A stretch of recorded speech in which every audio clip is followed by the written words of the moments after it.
In a quiet study filled with shadows and silence, a wealthy man staged a test that could change everything. He left a drawer wide open, overflowing with money and jewels, then pretended to sleep as footsteps drew near. Would temptation win, or would honesty rise in the most unexpected way? If you are new to the channel, then please subscribe to the channel and like the video and tell us where you are watching from. If this story moved you, we'd love to hear your thoughts, so drop a comment below and let us know what you think. Now, let's jump into the story. The room was silent, filled with the soft scent of cedarwood and the faint echo of years gone by.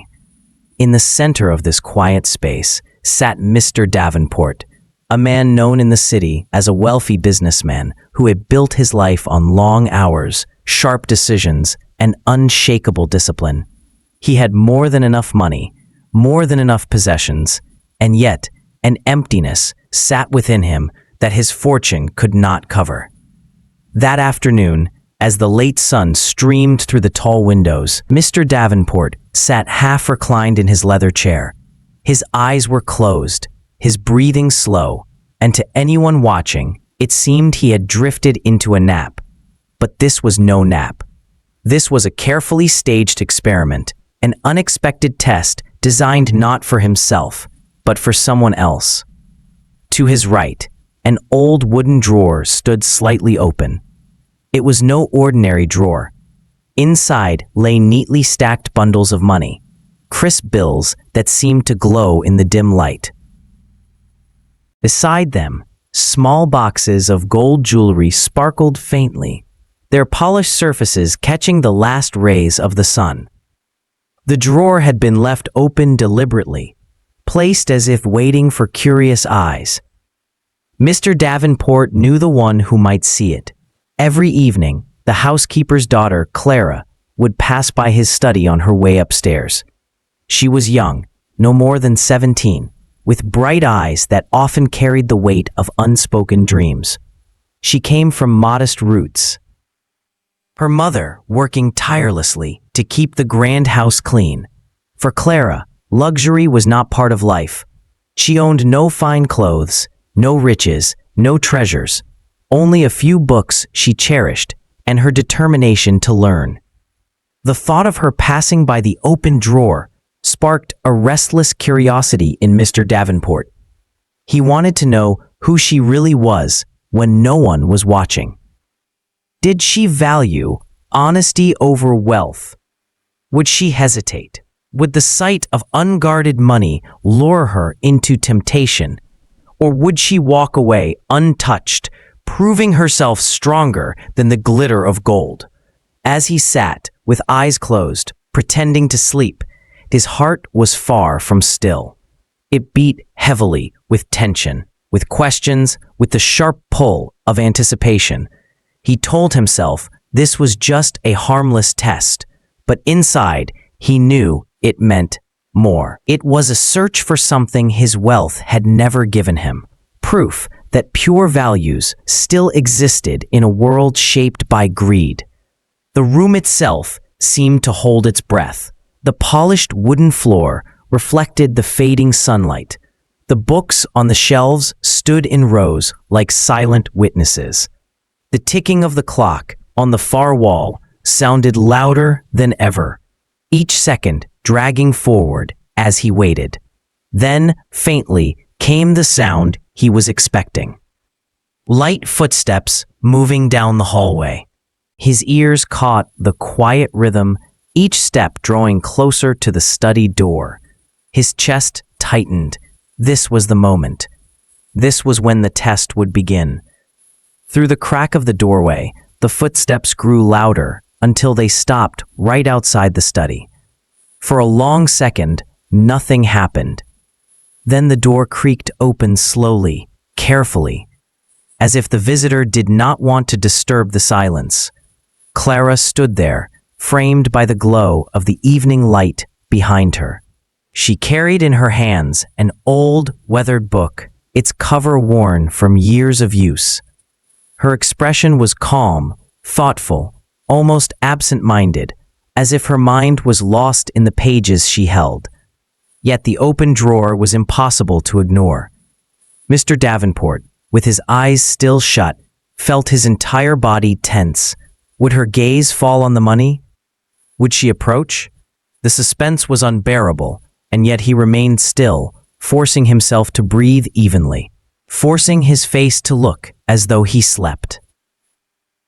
He told himself, again, that this was only a quiet test, a simple way to measure honesty. But deep within, he knew it was more than that. It was a way to search for something he longed to believe in, a reminder that goodness still existed, that not every heart was for sale.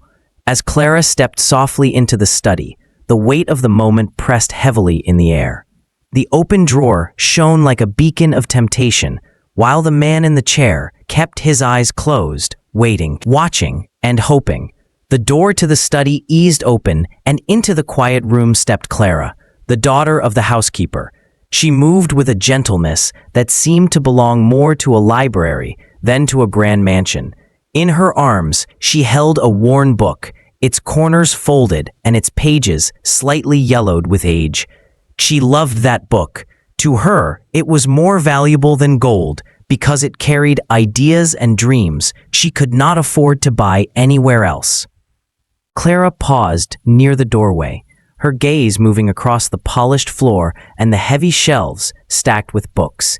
Her eyes shifted briefly to the large chair where Mr. Davenport appeared to be sleeping. His stillness gave her no reason to worry. He looked peaceful, his head tilted slightly, his hands resting loosely on the arms of the chair. But then she noticed it. The drawer to the side of the chair was open. Inside, stacks of crisp money seemed to glow in the fading light. Jewelry lay beside them, sparkling with a quiet temptation. The drawer was not hidden. It almost called to her. For a moment, Clara froze. Her heart gave a quick thump in her chest. She had never seen so much wealth in one place, not even in passing. Her life had always been shaped by modest meals, second-hand clothes, and quiet evenings, where her mother spoke of hard work and honesty. To stand in front of riches like these felt unreal, like standing at the edge of a dream. Her breath caught as her eyes lingered on the drawer. It was natural for any person to wonder what it would be like to take just one bill, just one jewel. It could change everything in her life. It could pay for schooling, clothes, or even ease her mother's endless work. For a second, the thought brushed across her mind. Mr. Davenport, though pretending to sleep, felt the tension in the air. He waited. He wondered. He measured each silent second with the ticking clock. Would she move closer? Would temptation win? Clara's brows drew together slightly, but instead of greed, another expression appeared. Concern. The open drawer did not excite her. It worried her. She looked at the man in the chair, unaware he was watching from behind half-closed eyes. Perhaps she thought he had forgotten to close it. Perhaps she feared someone else might see it and steal from him. She stepped forward, her movements soft and steady. She reached out a careful hand and gently pushed the drawer shut. It clicked into place with a quiet sound, final and firm. She did not linger. She did not take one last look. She did not reach for even a single coin. To her, it was simple. What did not belong to her was not hers to touch. Wealth meant nothing compared to her mother's lessons of respect and honesty. The drawer closed, and with it, the unspoken test seemed to pass without struggle. Mr. Davenport's heart shifted inside his chest. He had braced himself for hesitation, for longing glances, for weakness. Instead, what he saw was something pure, something steady, something that money could never buy. Clara held her book tighter in her arms and walked across the study. Her steps were calm, her eyes already returning to the thoughts written on the pages she carried. The riches behind her meant nothing. What mattered to her was knowledge, learning, and the quiet dreams she had been nurturing since childhood. She left the study with the same grace she entered, not once turning back. The door closed softly behind her, leaving the air heavy with a silence more powerful than words. In that silence, the weight of her choice filled the room. The man in the chair, still pretending to sleep, felt a stirring deep within. This was not what he expected. This was not what he had prepared himself to witness. What he had just seen was more valuable than all the treasures hidden in his house. Clara's simple act carried a profound meaning. She had walked into a moment where temptation was waiting, and she had answered not with greed, but with integrity. It was an unexpected choice, a small action that revealed something immense, the strength of character and the beauty of human values. The door closed behind Clara with a gentle sound, leaving the study in a silence that felt deeper than before. Mr. Davenport slowly opened his eyes. For a moment, he did not move. He simply stared at the closed drawer, his mind replaying every detail of what he had just witnessed. He had expected hesitation. He had expected curiosity, perhaps even weakness. But what he had seen was something else entirely. Clara had looked at wealth, true wealth, and turned away without a second thought. She had chosen to protect what was not hers, to guard what belonged to another man. In that small, simple act, she had revealed more about her character than any words ever could. Mr. Davenport leaned back in his chair, his chest rising and falling slowly. For years, he had measured people by numbers. Numbers in accounts, numbers in contracts, numbers in deals. To him, value was always tied to wealth and power. Yet, in one quiet moment, a young girl had shown him a truth he could not ignore. There are values that cannot be counted. There are treasures that live in the heart, not in the bank. As he sat in silence, he felt a stirring within himself, a shift he had not experienced in a very long time. Respect, tenderness, admiration. These emotions rose up like an unexpected tide, reminding him of feelings he thought had long disappeared. The memory of Clara's calm expression stayed with him. Her eyes had not been caught by the shine of jewelry or the stacks of money. Instead, they had reflected her inner strength, her commitment to honesty, and her quiet love for knowledge. She had clutched her old book as though it held more promise than all the riches in the world. The contrast struck him deeply. Here he was, a man surrounded by wealth, yet weighed down by loneliness and doubt. And there she was, a girl with almost nothing, yet richer in spirit than he could ever claim to be. Mr. Davenport rose slowly from his chair and walked to the window. Outside, the last light of the day was fading, painting the sky in shades of orange and gold. He looked at it with new eyes. The world seemed different, softer somehow, as if Clara's choice had lifted a veil from his vision. He thought of his own life, decades spent chasing profit, building walls of wealth, and closing himself off from anything that could not be measured or bought. He had believed money gave him control, that it gave him power over others. But in this simple test, power had shifted. The true strength had not been his. It had been Clara's. His mind drifted back to his younger years, before the empire, before the endless deals. He remembered times when he still believed in kindness, when he trusted people easily, when he dreamed not of numbers but of possibilities. Somewhere along the way, that version of himself had been buried beneath ambition. But tonight, something cracked open. Clara's honesty, her instinct to protect instead of take, reminded him of what truly mattered. It was as if a door inside his own heart had opened again, letting in light he thought was lost. He turned back to the chair and looked once more at the drawer, now closed and secure. What had happened was simple, yet its meaning was enormous. It was not about money. It was about the purity of choice, about the courage to walk away when temptation whispered. He sat down again, his thoughts restless, but full of clarity. He realized that life was not meant to be measured by the weight of gold or the size of accounts. It was meant to be measured by the strength of character. by the moments when people showed who they truly were. And Clara had shown him. She had awakened something in him that no contract, no deal, no fortune ever could. The businessman closed his eyes again, but this time not in pretense. This time, he closed them because he was overwhelmed. Overwhelmed by the truth. Overwhelmed by the lesson. Overwhelmed by the realization that his life could no longer continue unchanged. This was more than a test. It was a revelation, a reminder that even in a world full of greed, honesty still existed. And in that honesty, he found something he had been searching for without even knowing it. Hope. The awakening of the heart had begun. What he would do with this revelation was still unknown, but one thing was certain. The man who sat in that chair was no longer the same man who had staged the test. The night stretched long in the Davenport house, but Mr. Davenport did not find rest. He lay awake, staring at the ceiling of his vast room, listening to the stillness that filled every corner. His mind refused to quiet.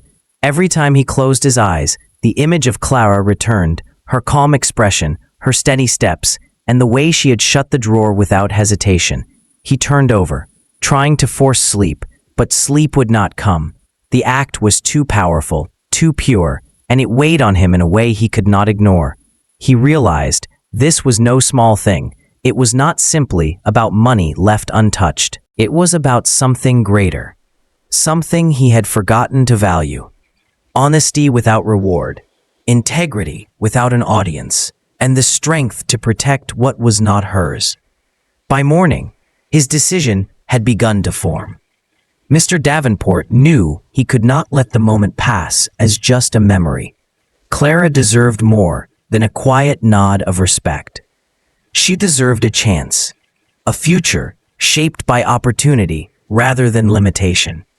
But he also understood something else. Giving her riches directly would not honor what she had shown him.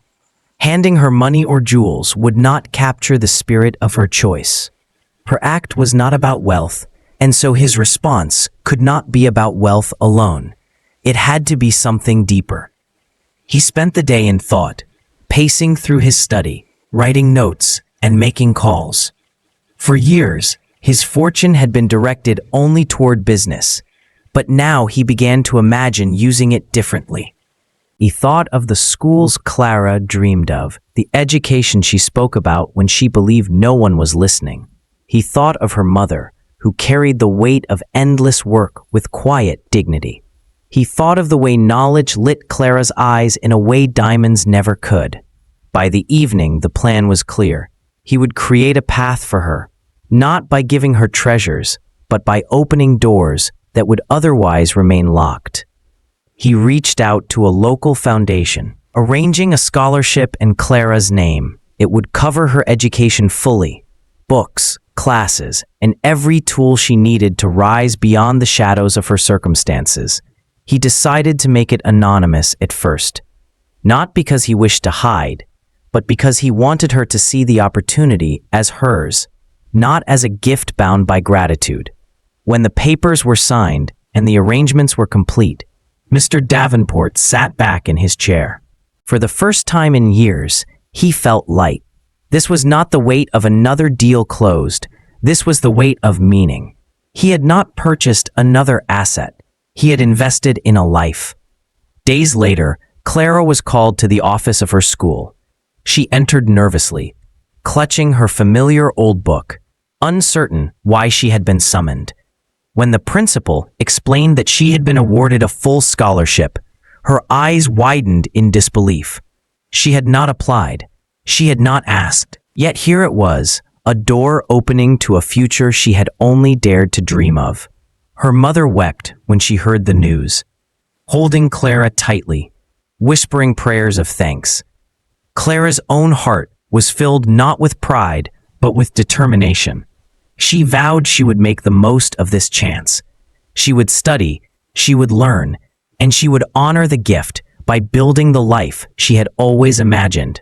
In his study, far from their celebration, Mr. Davenport watched from the shadows of knowledge, saying nothing, revealing nothing.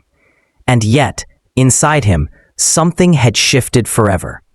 The walls of wealth around him no longer felt like barriers. They felt like tools, tools he could use to build, to lift, to change. He understood now that the true measure of fortune was not how much he could keep, but how much he could give. He had been searching for meaning in gold and numbers, but meaning had found him in the quiet act of a girl who chose honesty. That evening, as he looked out over the city from his tall windows, Mr. Davenport felt something rare: peace. The riches locked away in his house seemed smaller than before, but his heart felt larger, alive in a way it had not been for decades. The story ends not with the clink of coins or the glitter of jewels, but with a truth more valuable than either. Sometimes the greatest gift is not wealth itself, but the chance to use it for something that lasts. And so, dear listener, remember this real-life lesson.